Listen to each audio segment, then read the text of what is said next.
يا إلهي يا كريم، يا رحيم يا رزاق، هذا عبدك المتمرد العاجز الغافل الجاهل السقيم الضعيف المذنب المسن المخطئ.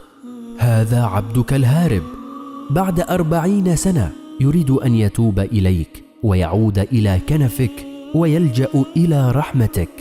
يعترف بذنوبه التي لا تعد ولا تحصى، يعاني من الشكوك ومن كل أنواع البلايا. إنه يستغيث بك ويتوسل إليك. إذا قبلته برحمتك وإذا عفوت عنه ورحمته فهذا من عظمتك. أنت أرحم الراحمين، فإن لم تقبلني فأي باب سأطرق؟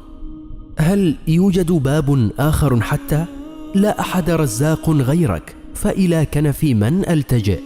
فلا معبود بحق غيرك ألجأ إليه.